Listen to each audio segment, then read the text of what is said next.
अस्सलाम वालेकुम।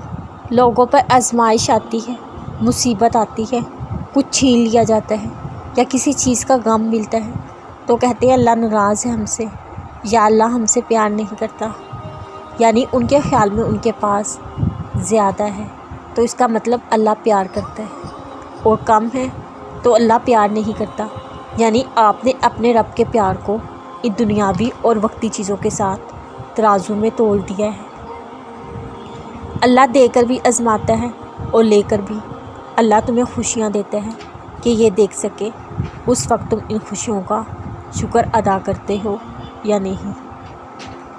वो तुम्हें गम में मुब्तला करके ये दिखाता है तुम कितना सब्र करते हो, शिकवा करते हो या शुक्र।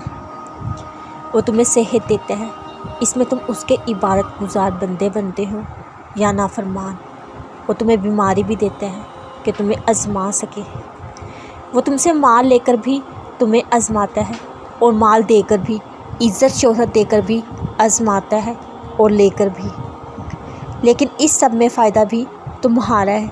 अगर ये आजमाइशों के इम्तिहान पार कर लिए, इनमें सब्र कर लिया तो तुम्हारा मुकाम और अजर भी बहुत बड़ा है। तुम इन दुनियावी चीज़ों से अपने रब के प्यार का अंदाज़ा मत लगाओ। माल, शोहरत, सुकून तो फ़िरौन के पास भी था, इतने जालिम और जाबिर लोगों के पास भी था, तो क्या अल्लाह उनसे प्यार करता था? अल्लाह तुमसे तुम्हारा माल, इज़्ज़त, हुस्न जमाल या कपड़े देखकर मोहब्बत नहीं करता। अल्लाह ये देखता है तुम्हारे दिल का क्या हाल है, उसकी बुनियाद पे तुमसे मोहब्बत करता है।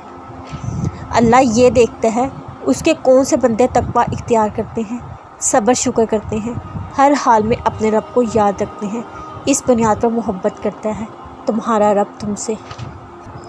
दुआ कर ली है तुमने, जब दुआ मांगी है तो इतने बेचैन क्यों हो?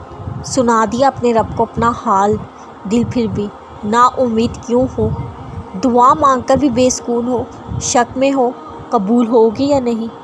जब मांग लिया अपने रब से, जब बता दिया दिल का हाल अपने रब को, क्यों बेचैन हो रहे हो? सुकून से और सब्र से अल्लाह के मौज़ों का इंतज़ार करो।